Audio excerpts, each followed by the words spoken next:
If you're thinking of starting a YouTube channel, here are 3 things that I wish somebody had told me when I started out. This month, I finally reached 100,000 YouTube subscribers, and it wasn't with luck. It all came down to 3 things that I did that really led to this. So before you spend months planning, researching, and overthinking, here's the 3 biggest aha moments that I had that can completely change how you approach YouTube. My first aha moment is that clarity comes from creating and not through thinking. I have always been such a perfectionist, and this was really holding me back at the start of my YouTube journey. Just like me, most aspiring creators believe that they need to figure everything out before they start. So their niche, their brand, their content strategy, their ideal audience, and have this crystal clear. But here's the problem. You can't think your way to clarity. You have to create your way to clarity. When I started my online business journey, I thought I needed the perfect plan before taking action. But what I discovered was that every time I took action, I learned something I could never have learned by sitting and thinking. The same is true for YouTube. So I want you to literally think of your first 20 videos as market research. Feedback data. They're helping you discover what you actually enjoy talking about and what your audience wants from you. If you look at the oldest videos of your favorite creators, you will see that they have probably changed their niche.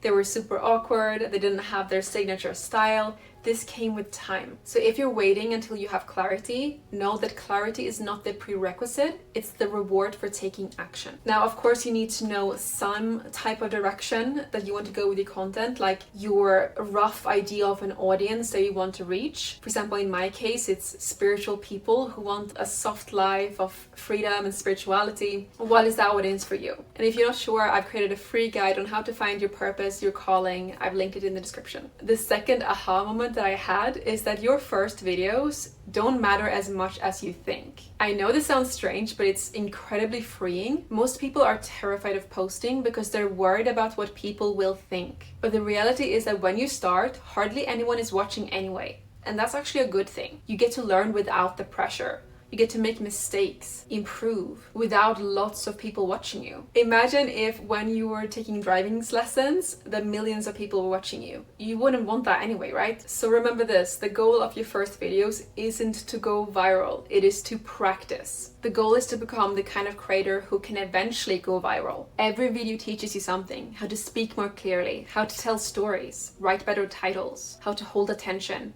communicate your ideas. And the creators who win are rarely the ones who start perfectly. They're the ones who stay consistent long enough to improve. And this is why I always talk on this channel about taking messy action, whether it's towards starting a YouTube channel or whatever your purpose is. Take messy action and you will learn along the way. Aha moment number 3 is stop trying to be original and start being useful. And this is an easy trap to fall in because we're business owners, right? YouTubers. So you think, oh, I need to have this unique, original idea of a channel. But the truth is that will come with time. Trying to be unique too early often stops people from creating altogether. The fastest way to grow is to understand what people are already searching for. What questions are they asking? What problems are they trying to solve? What transformations do they want? One of my lessons from being a YouTuber is that success leaves clues. Look at the biggest channels in your niche and then sort them by most popular. Or use vidIQ's free tool. So when you're scrolling YouTube videos, you can see how many subscribers they have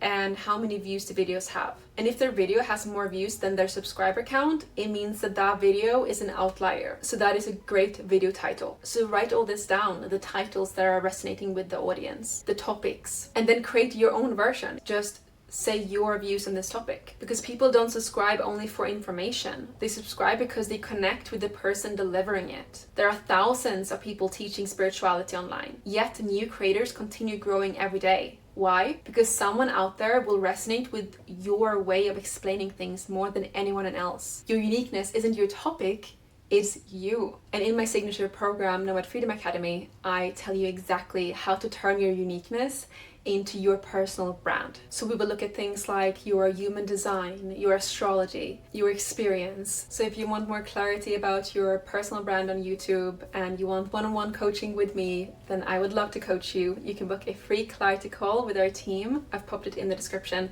We have a few more slots this week. If you remember only one thing from this video, it's that YouTube rewards action, not perfection and planning and overthinking, action.